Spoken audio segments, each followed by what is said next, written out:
Alright, so I want to read you something. Again, gold and silver were up fantastic yesterday. Trying to think what I don't have it in front of me, what the actual low for the day was and what the high was. It was probably around $3. So you can see we're getting ready for that, you know, again, a $5 move roughly. At least what it appears. And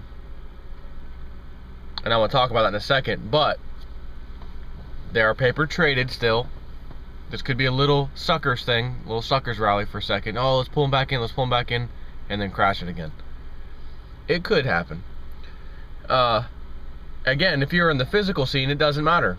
You still have the same amount of silver you had whenever you first made your purchase. Doesn't matter what the price did, you still have the same physical silver. And you can afford to let them play their games when the paper market trying to scare people out, and then it goes back up, and then your money's back where it needs to be. If you're in a paper contract, you just got cleaned out, you get nothing. And India has a little message for you, the country. According to the data released by the government for April through September of 2011, imports of gold and silver rose by a whopping 80% to $31.1 billion in the 6-month time frame. I guess India doesn't care about all JP Morgan and HSBC and the big paper traders, big short positions. Guess India really doesn't give a crap, do they? Huh. Investors in India appear to be moving out of cash and into gold and silver. As poorly performing equities hit valuations, analysts and traders insist there is an acceleration in the investing community to switch into precious metals. Nah. This must be a conspiracy.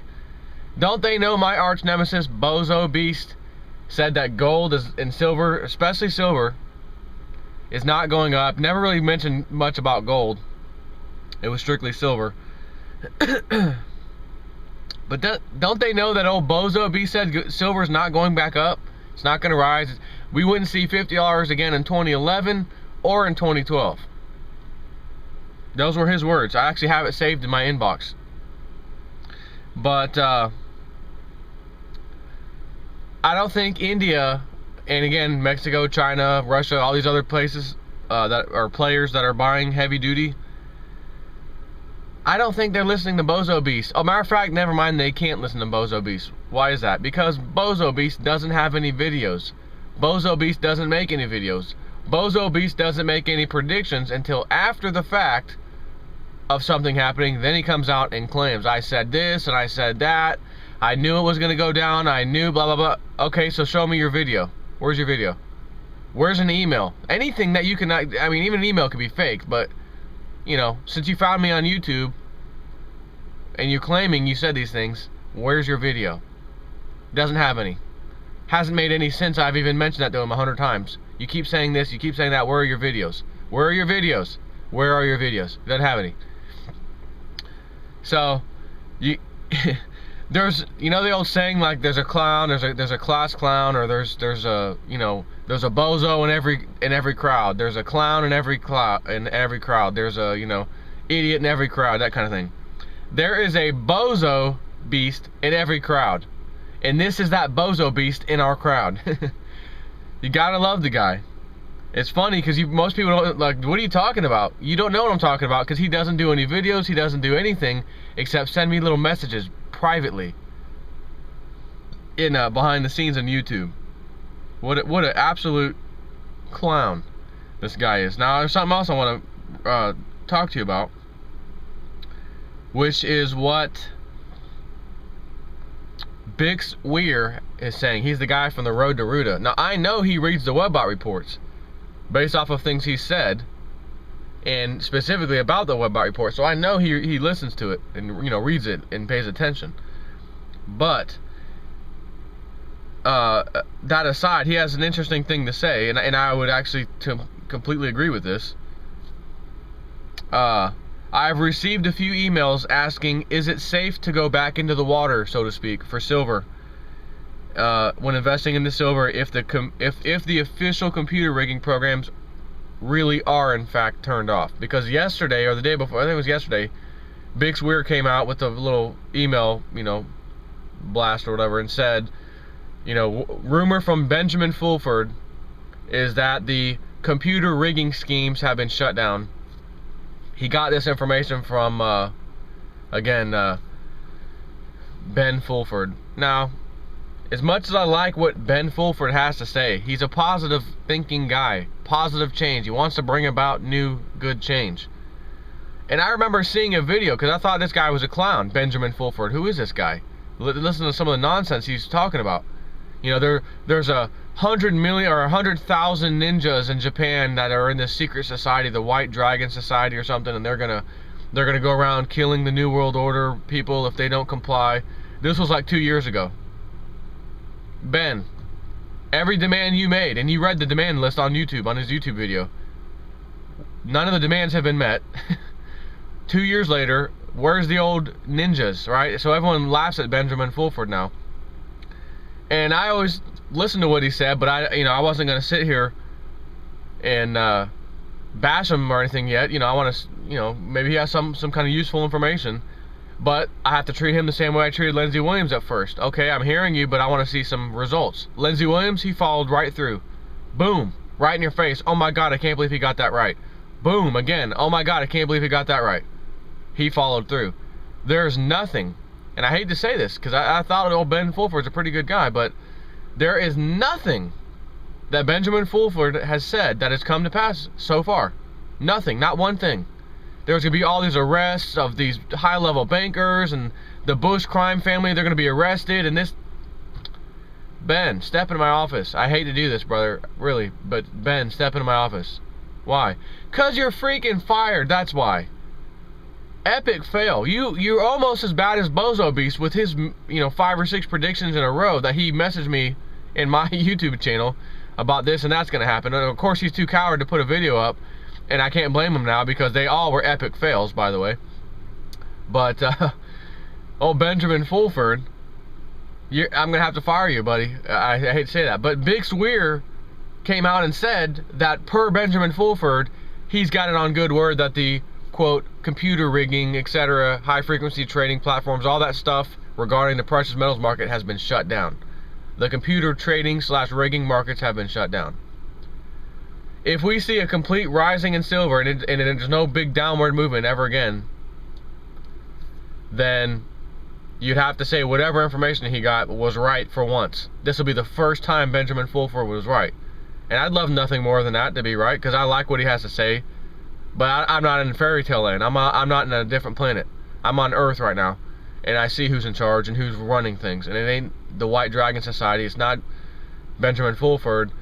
It's the elite, the same elite who've been doing everything that they've been doing. He told them they don't want another war, any more wars to stop. If they kill one more person in the war, the White Dragon Society was going to be released on them.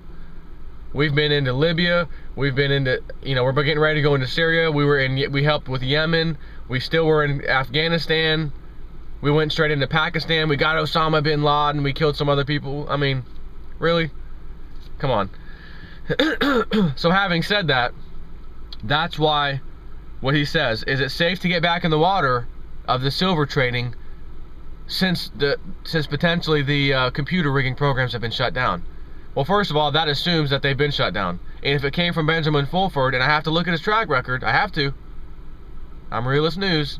And the realist senses kick in and say, red alert, nothing has come from what he said thus far. If it happens this time, it'll be the first time it happened, but I'm sure as hell not telling anyone to get back in the market. Even the silver market, as far as paper goes. Paper traded. And what he says also, is it safe to get back in the water if the official computer rigging programs really have been turned off? My answer is no. There are many public and private companies with market rigging capabilities, so it's far from over. Now, I would argue that there's no one like JP Morgan, even close. So, but that's beside the point. Unfortunately, the true, quote, fair market value of silver will not be realized until the silver derivative markets, which is the COMEX, LME, are shut down for good. I would completely agree with that statement, by the way. Nothing is safe right now except holding physical silver in your own possession. If silver takes off and starts gaining $5 or even $20 per day, again, that's Webbot stuff, the likelihood of the COMEX and LME shutting down trading is probably 100%, he says. The same goes for silver being crashed down to zero and then shutting down those markets on the COMEX and LME also. You need to be able to ride out anything, and the only way to do that is to stay out of their paper system, their game, and get into only physical gold and silver. So like he's saying, it could go, we could see $5 and $20 moves, and a giant $20 move in silver, you know, if it was an upward movement kind of thing, could be big enough to cause major problems at that, again, the London Bullion Exchange, one of the LME and the COMEX. They could find a reason to shut that stuff down. Same would be said true if they crashed silver, just completely devastating, down to almost nothing or something. They could shut the market down also. And remember, Bob Chapman tends to think that JP Morgan is either completely out or mostly hugely out of their short position now, and they're going to ride it back up and make profit on the way up. That's Bob Chapman's thoughts. That's not how these elitists work that I've seen thus far. They let it climb and then crash it down sooner or later. They'll let it climb again, crash it down. The only way they're able to crash it down is by having that giant short position and then dumping a bunch of them. Which they do take a beating when they do that. I mean, it hurts their pocketbook. But if you're JP Morgan and your pocketbook's in this hand, and you have a freaking Federal Reserve printing money for you in this hand, this little pocketbook pain isn't even pain. It just goes away completely. There's no such thing as hurting you in the pocketbook. Even as their stock goes down, it doesn't matter. You got the freaking Federal Reserve in the back, in your other hand. So they can afford to take these losses. Anybody out there studying this stuff would say, well, how could JP Morgan consistently just take these beatings when the markets rise and they have these huge short positions and they have to dump a bunch of their shorts and they crash the market down? Yeah, they're crashing the market down, but they're hurting themselves when they do that. You know, so it's like, how, it's just hard to figure out, how can they keep surviving time and time again? Well, because JP Morgan is the government, they are the central bank, etc. I mean, that's really the truth of it. So again, keeping your hands on physical silver is the way to go. And sooner or later, again, India, 80% in the last 6 months increase in their gold and silver holdings. What was it, 36 whatever $1 billion in 6 months? That's a lot of money, man. And it's going into precious metals. Every country out there is getting into precious metals. Why do you think they're doing that? Because of what I told you before. And it's only one of two choices. Countries around the world, it'll only take one country to say, hey, we're backing our currency by gold and or silver, and that's that. Their currency now becomes God, basically. So the other countries will have to file suit. Oh, we are too, we are too. Yeah, we all are. Because you can't have 1 or 2 or 3 other countries saying, oh, ours is backed by gold, our currency is backed by gold, and then meanwhile America and Britain and everyone else, you know, the quote superpowers allegedly, are going to sit back and say, nah, ours is still backed by the full faith and credit of the U.S. government via the taxpayer. Get the hell out of here, you bozos. We're going over here to India and China and wherever else. These guys are backed by gold. We're not worried about their dollar crashing like y'all's has been of the last 10 years, and more so recently, which are in the soon-to-be future, I should say, heavy duty. Or the other choice is that behind the scenes, all these countries are already agreeing, again, on New World Order, one world currency. You just heard the Vatican come out, literally, what was it, a couple days ago, whatever. Vatican, New World Order. Vatican asked for a one world currency financial system. I'm sorry, did the Israelites, Pastor Dowell and the Israelites, did that religion call for a one world money system? No. How about the Seventh-day Adventists? Them? Nope. Alright, let's go to the Mormons. I bet the Mormons probably called for that, didn't they? Nope. Well, who was it then? Who called for what the Bible warned about? It's, you know, ancient text warned about one world currency, one world government, one world religion. Who called for that? It's an evil system, right? I mean, that's what the Bible talks about. It's not in a good way. So, who called for that? Which religion called for that? Oh, that's right. It's the Roman Catholic Church, the Vatican. The same church that has its own country. The same church that's the oldest one of all. The same church that's the most richest, and I mean physically, money, gold, jewelry, etc., artifacts, richest ever on the face of the earth. Which is ironic for a church that teaches religion and, you know, love and care and God and all that. Has all these things, these material things that it tells you shouldn't have, really. And you're not supposed to really care about those things. Yet, we have no choice nowadays to care about one of those things, which is gold and silver. But at the same time, even the Bible talks about gold and silver being real money. It's the only money. It's been proven for 6,000 plus years now as money, and it will continue to do so. Meanwhile, we have this little experiment that lasted, several decades, in paper money that's backed by nothing. And the interesting thing for our Constitution, it's still in the book, so to speak. Right now, was it the 10th Amendment, I think? No state within the United States of America shall use anything other than gold and silver as money, currency. Nothing other than gold and silver coin as its money. So you could already see how Congress and the president at some time or another would sneak this in there. How could you go from, hey, the 10th Amendment says you can't use anything other than gold and silver coin. So how the hell did we get away from that? Well, did they just flip a switch like old Nixon did in 1971? We're off the gold standard immediately. No, because think about what he said. We're off the gold standard. What do you mean the standard? I thought we had gold and silver as money. Well, we did, until the 29 stock market crash, which led to, of course, the early 30s devastation still from the crash, as well as the banking system. And we're in debt, we're in trouble, and we got this Gold Confiscation Act being written up, which they give you fair market value for your gold at $20. Turn it all in, everybody. And we're going to this paper money system, but they were already on paper money. See, back then you could have gold, silver, and paper money, but you could always turn in the paper money for the gold and silver coins if you wanted to. The paper money, this excuse was that it just makes it easier for you to take a little lightweight piece of paper or several of them to any bank in America. Hey, I want 5 gold coins or some silver, or whatever. Here you go. Here's the paper money in exchange. Give me that. That's how that was sold to the people. Well, that's pretty convenient. Hey, that's great.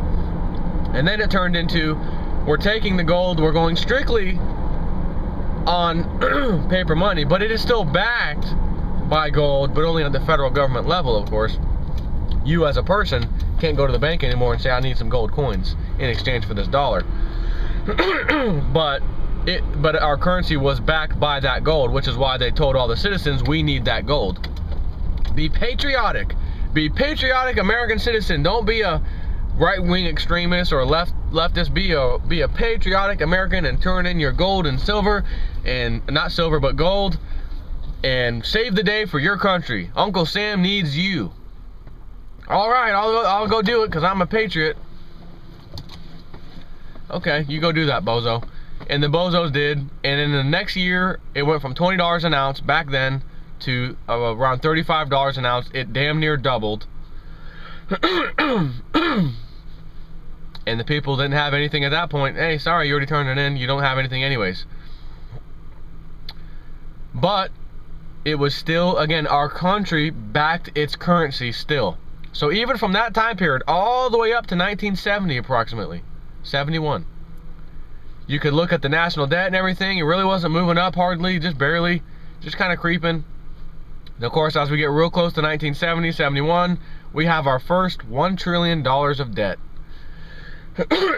Damn. And at that rate, as they forecast easily, it's going to skyrocket. We got to get this under control.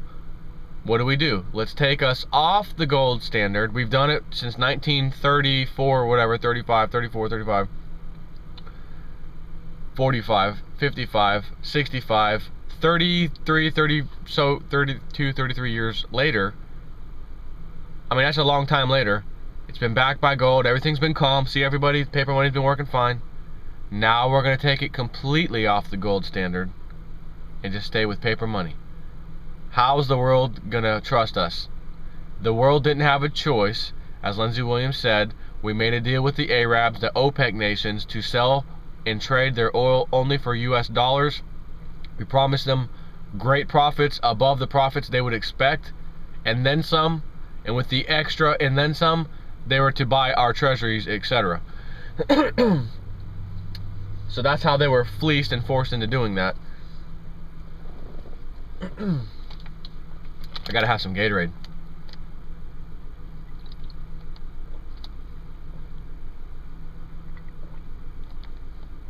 Ah, man. So anyways, that's where we are now. And now the rest of the world is saying, you know what? We're not liking what we're seeing over in the United States. They got their credit downgraded. People are trying to get away from the US dollar. Oh, Gaddafi was getting out of dollar traded oil and into gold backed currencies as well for his own country. But we got that sucker. We got that terrorist boy. That freaking dictator. Look at all these people in the streets cheering. Look at them cheering. Go ahead. Yeah, go look at them. And in a very short period of time, go back over there and see who's cheering. Hey, do you guys still have the free housing that you had under Gaddafi? No, it's gone. Do you guys still get free healthcare that you had under Gaddafi? No, that's gone too. How about the free education? I know you guys have, and the higher education, and the education that you couldn't get in your country that they paid for you to go outside the country and get it. Do you still have that? Oh, that's gone too? Huh. Oh, I got one. What about your 14 cents per gallon gasoline?